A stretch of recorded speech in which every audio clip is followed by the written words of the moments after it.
ഇതിൽ 30 ലക്ഷം രൂപയുണ്ട്. ഇത് ബാങ്കിൽ കൊണ്ടുപോയി നമ്മുടെ ഓഫീസ് അക്കൗണ്ടിൽ ഡെപ്പോസിറ്റ് ചെയ്യണം.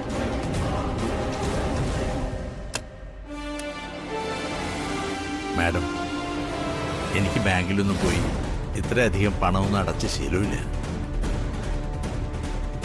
തന്നെയല്ല, അഖില മാഡത്തിനെ കൊണ്ട് അമ്പലത്തിൽ പോകണം. ഞാൻ വീട്ടിലേക്ക് പോവാം മാഡം. ഇത്ര പേടിക്കാൻ എന്തിരിക്കുന്നു ദാസേട്ടാ?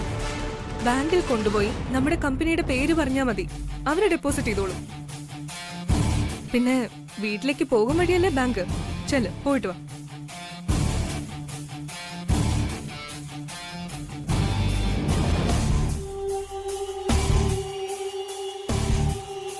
ആ ദാസേട്ടാ, മാഡം.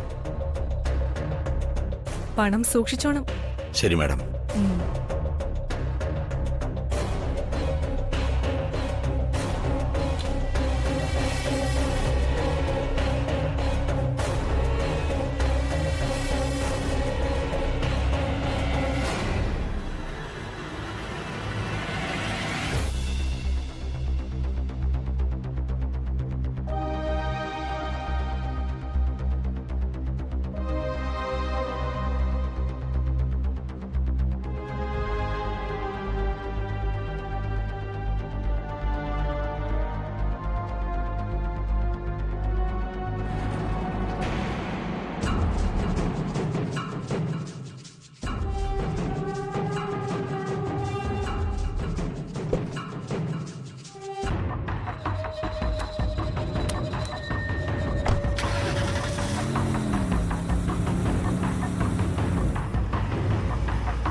അയ്യോ മോനെ, അയ്യോ മോനെ, അനിയ എന്തു പറ്റി? ദൈവമേ, ഫിക്സാൻ തോന്നുന്നല്ലോ. മോനെ, മോനെ,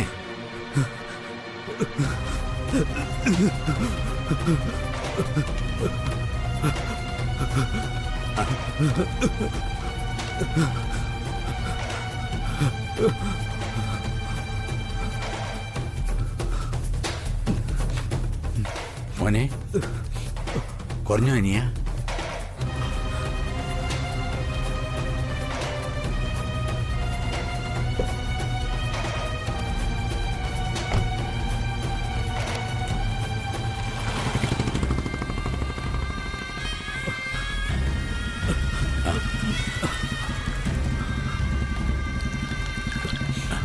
കുറച്ചുകൂടി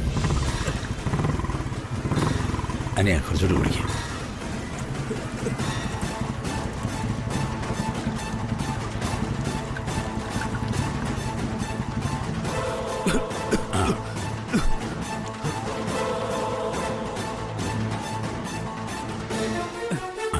പതുക്കെ എഴുന്നേറ്റ്. പതുക്കെ.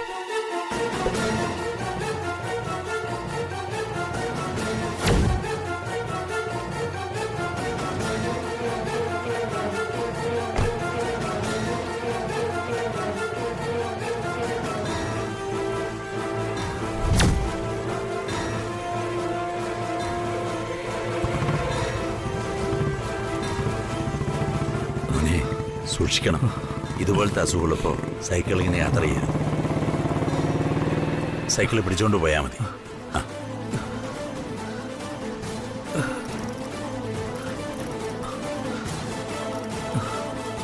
ശരിയെന്നാ. ആ.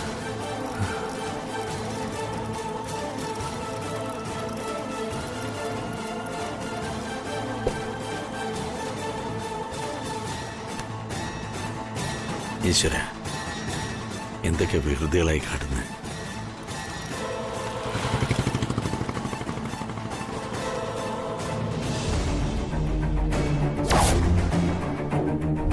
പണപ്പെട്ടി, എന്റെ പണപ്പെട്ടി. അയ്യോ അയ്യോ അയ്യോ.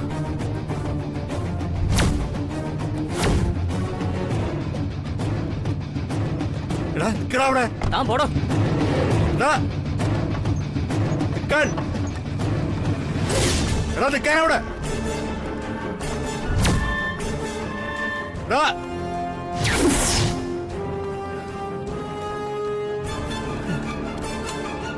എന്റെ ഈശ്വര.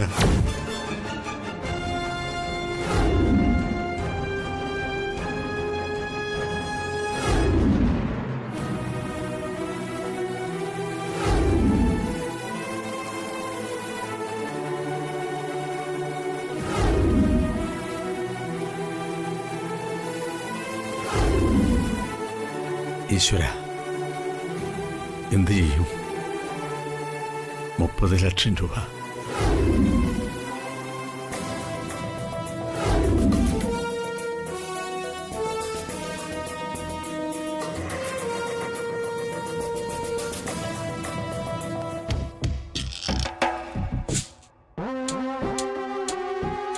പണം തട്ടിയെടുത്തിട്ട് വിളിക്കാമെന്ന് പറഞ്ഞിട്ട് അവന്മാര് വിളിക്കുന്നില്ലല്ലോ. എന്താ സംഭവിച്ചെന്ന് അറിയാനും വയ്യല്ലോ.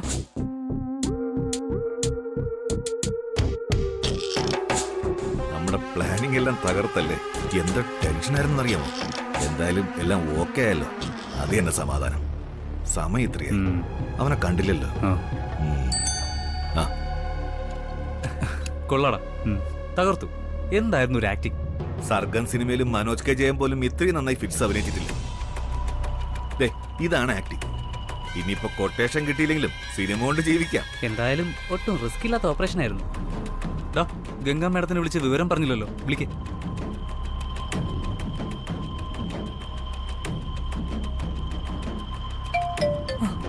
ഹലോ. ആ മാഡം, ഓപ്പറേഷൻ സക്സസ്. ഒരു പ്രശ്നം ഉണ്ടായില്ല, മറ്റാരും കണ്ടിട്ടുമില്ല. Thank you. ഈ പണപ്പെട്ടി കയ്യിലിരിക്കുക, അതെന്ത് ചെയ്യണം?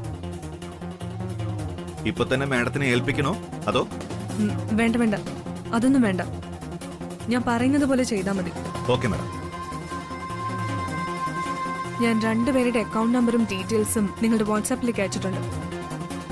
അതിൽ ദാസിന്റെ പേരിൽ ഒരു 10 ലക്ഷവും കല്യാണിയുടെ പേരിൽ 20 ലക്ഷവും ഉടൻ തന്നെ ഡെപ്പോസിറ്റ് ചെയ്യണം.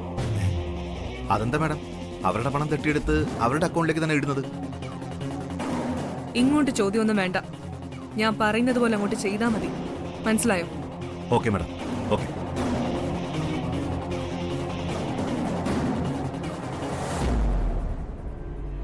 ആനന്ദ്, അടുക്കളക്കാരിയിൽ നിന്നല്ല പുതിയ പ്രശ്നം ആരംഭിക്കുന്നത്, അവളുടെ അച്ഛനിൽ നിന്നാ.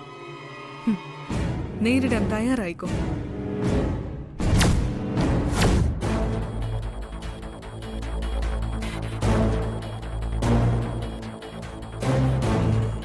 കല്യാണി.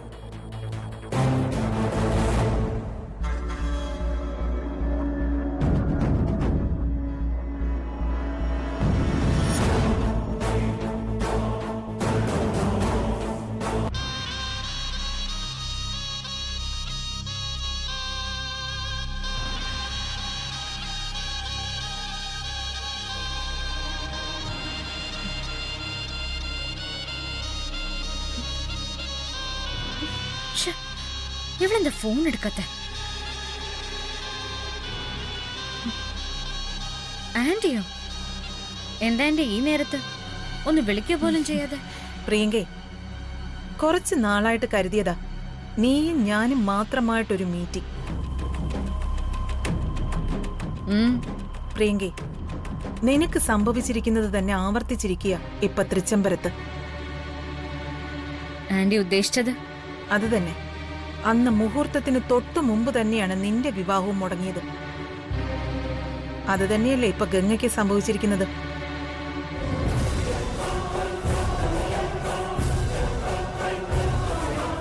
അന്ന് നീ അപമാനിതയായാണ് കതിർ മണ്ഡപത്തിൽ നിന്ന് ഇറങ്ങിപ്പോയതെങ്കിൽ ഇന്ന് കൈവിലങ്ങുമായാണ് മടങ്ങിപ്പോയതെന്ന കാര്യം മറക്കരുത്.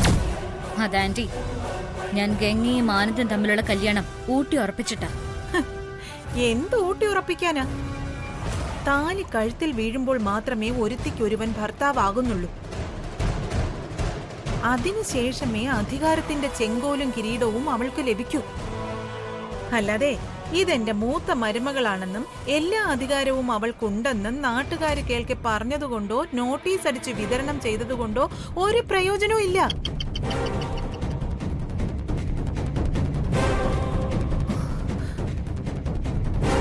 പല്ല് ചിലച്ചല്ലോ. ദുർനിമിത്തം തന്നെ പ്രിയങ്കേ. ഉറപ്പിക്കാം, എന്തോ സംഭവിക്കാൻ പോകുന്നു. ആന്റി, എന്റെ സിരകളിൽ ഓടുന്നത് ക്ഷത്രിയ രക്തമാണ്. കണ്ണുകളിൽ നാഗത്തിന്റെ പകയും ലക്ഷ്യം തൃച്ചംബരത്തിന്റെ അസ്ഥിവാരം ഇളക്കലും. അതിന്റെ ആദ്യ പടിയായി തന്നെ ഗംഗയെ അയച്ചിട്ടുണ്ട് തൃച്ചംബരത്തിന്റെ ബിസിനസ് സാമ്രാജ്യത്തിലേക്ക്. ഓരോന്നോരോന്നായി ഒഴിച്ചടുക്കും അവള്. ആന്റി കാത്തിരുന്ന് കണ്ടോ?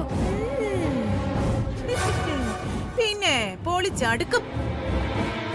അനുജത്തി എല്ലാം തകർന്ന ആത്മഹത്യാ ചിന്തയുമായി വന്ന കഥയൊന്നും അറിഞ്ഞില്ലേ ഈ ക്ഷത്രിയ രക്തം? പിന്നെ ദേ ഈ വിലാസിന് വേണ്ടി വന്നു അവളെ സർവ്വ അധികാരത്തോടെയും കമ്പനിയിലേക്ക് തിരിച്ചയക്കാൻ വേണ്ടി. ആ കഥയൊന്നും പറഞ്ഞില്ലായോ അനുജത്തി? പറഞ്ഞു ആന്റി. ആ, അതിന് ആന്റിക്കൊരു നന്ദി പറയാൻ ഞാൻ കാത്തിരുന്നതാ. അത് പറച്ചിലല്ല, പ്രവൃത്തിയിലാ വേണ്ടത്. ആന്റി, നാഗമഠത്തെ പ്രിയങ്കയ്ക്ക് വാക്കും പ്രവൃത്തിയും ഒന്ന് തന്നെയാണ്, അന്നും ഇന്നും. തൃച്ചംബരത്തെ അഖിലാണ്ടേശ്വരി അരങ്ങൊഴിഞ്ഞ് അരമന വിടുമ്പോ വിലാസിനിയുടെ പട്ടാഭിഷേകത്തിന്റെ ശംഖുനാദം മുഴങ്ങിയിരിക്കും. അയ്യോ പ്രിയങ്കേ. അതെ ആന്റി, പാഴ്വാക്ക് പറയാറില്ല പ്രിയങ്ക. ആന്റി സന്തോഷത്തോടെ പോയിക്കോ. പ്രിയങ്കയ്ക്ക് ചെയ്തു തീർക്കാൻ ഒരുപാട് കാര്യങ്ങൾ ബാക്കിയുണ്ട്. അയ്യോ, ഈ ഒരു വാക്ക് മാത്രം മതി പ്രിയങ്കേ. അഖിലയെ വിറപ്പിച്ച പ്രിയങ്കയുടെ വാക്ക് വിലാസിനിക്ക് എന്നും വിശ്വാസം തന്നെയാ. എന്നാ പിന്നെ ഞാൻ പൊയ്ക്കോട്ടെ പ്രിയങ്കേ.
മാഡം.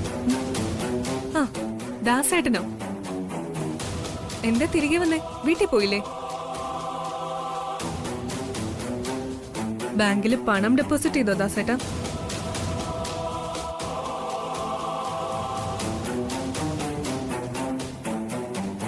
എന്താ ദാസേട്ട ഇങ്ങനെ വല്ലാതെ നിൽക്കുന്നേ? സുഖമില്ലേ?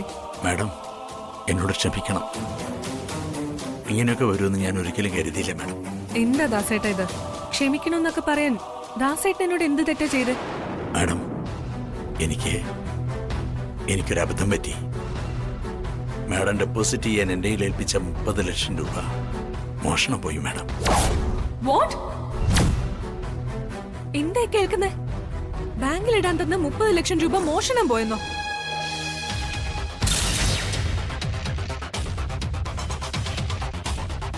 സത്യം പറ, എന്താ നടന്നേ? ഞാൻ കാറിൽ ബാങ്കിലേക്ക് പോവായിരുന്നു. ഇടയ്ക്ക് വെച്ചൊരു പയ്യൻ സൈക്കിളിൽ വന്ന് റോഡിൽ വീണു.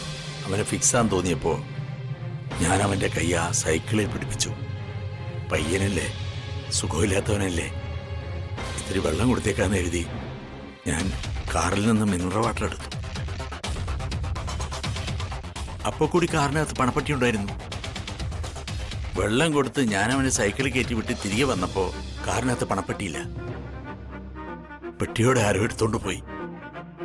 എന്താ ദാസേട്ട ഇത്? 30 ലക്ഷം രൂപയൊക്കെ കൊണ്ടുപോകുമ്പോ ഒരു ഉത്തരവാദിത്വമൊക്കെ വേണ്ടേ? നിങ്ങൾ പരോപകാരം ചെയ്തു വന്നിട്ട് വിഷമിച്ചിട്ട് എന്താ കാര്യം? എനിക്ക് വല്ലാത്ത കഷ്ടകാലമാണ്. അല്ലെങ്കിൽ ഞാൻ ഇങ്ങോട്ട് വരില്ലായിരുന്നു. ഇങ്ങനെയൊക്കെ സംഭവിക്കുമെന്ന് സ്വപ്നത്തെ പോലും കരുതിയില്ല. ഞാൻ ബാങ്കിലേക്കൊന്ന് വിളിച്ചു ചോദിക്കട്ടെ.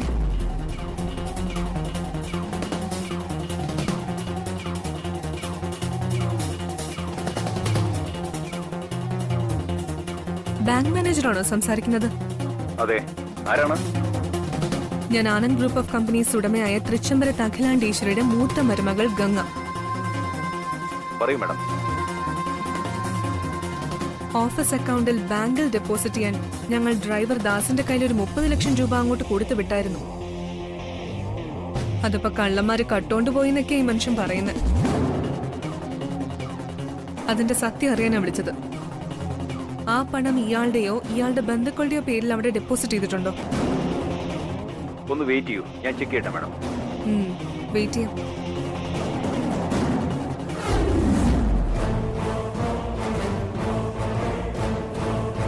മാഡം, ദാസിന്റെ അക്കൗണ്ടിൽ ഒരു 10 ലക്ഷം രൂപ ക്രെഡിറ്റ് ആയിട്ടുണ്ട്. എന്ത്? ദാസിന്റെ അക്കൗണ്ടിൽ 10 ലക്ഷം രൂപ ക്രെഡിറ്റ് ആയിട്ടുണ്ടെന്നോ?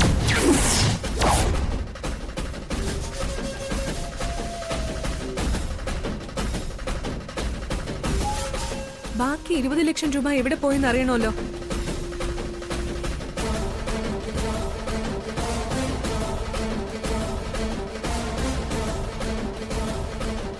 മാനേജർ, ഈ ദാസിന്റെ മകളും ആനന്ദ് ഗ്രൂപ്പ് ഓഫ് കമ്പനീസിന്റെ ബ്രാൻഡ് അംബാസിഡറുമായി കല്യാണിയുടെ അക്കൗണ്ട് ഒന്ന് ചെക്ക് ചെയ്യാമോ? ചെക്ക് ചെയ്യാം മാഡം, ഒന്ന് വെയിറ്റ് ചെയ്യൂ. ഓക്കെ.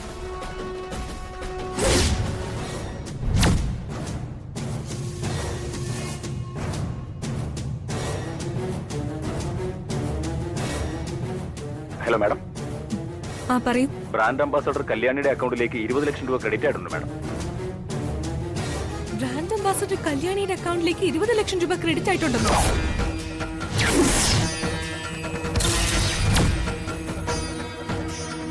ഇതല്ല എപ്പോഴാ? 10 മിനിറ്റ് മുമ്പാണ് മാഡം.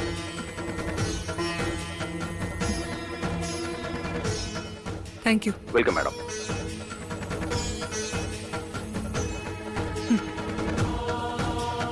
അപ്പോ അച്ഛന്റെ അക്കൗണ്ടിലേക്ക് 10 ലക്ഷവും മകളുടെ അക്കൗണ്ടിലേക്ക് 20 ലക്ഷവും ക്രെഡിറ്റ് ചെയ്തിട്ട് അത് കള്ളന്മാര് കൊണ്ടോ എന്ന് പറഞ്ഞ് വന്നിരിക്കുന്നു മാന്യൻ. വാ ഇങ്ങോട്ട്.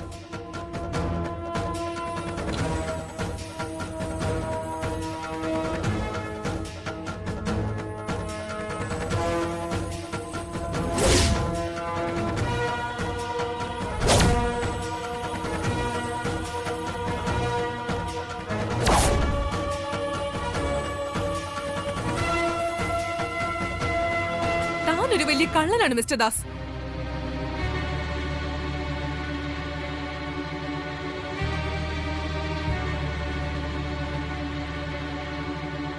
മാഡം, എനിക്കൊന്നും അറിയില്ല. എന്നെ തെറ്റിദ്ധരിക്കരുത്. ഞാൻ നിരപരാധിയാണ്. മിണ്ടരുത്. തന്റെ അക്കൗണ്ടിൽ 10 ലക്ഷവും തന്റെ മകളുടെ അക്കൗണ്ടിൽ 20 ലക്ഷവും ഡെപ്പോസിറ്റ് ആയെന്ന് എന്നെ ഇപ്പൊ ബാങ്ക് മാനേജറെ വിളിച്ച് പറഞ്ഞത്. അതും 10 മിനിറ്റ് മുമ്പ്. അച്ഛനും മകളും കൂടി 30 ലക്ഷം രൂപ കട്ടെടുത്തിട്ട് എന്റെ മുമ്പിൽ വന്ന് ന്യായം പറയുന്നു. ദൈവത്താണ് സത്യം, ഞാനും എൻ്റെ മോള് നിരപരാധികളാ മേഡം. ഞങ്ങൾ പണം മോഷ്ടിച്ചിട്ടില്ല, അങ്ങനെ ചിന്തിക്കുക പോലുമില്ല.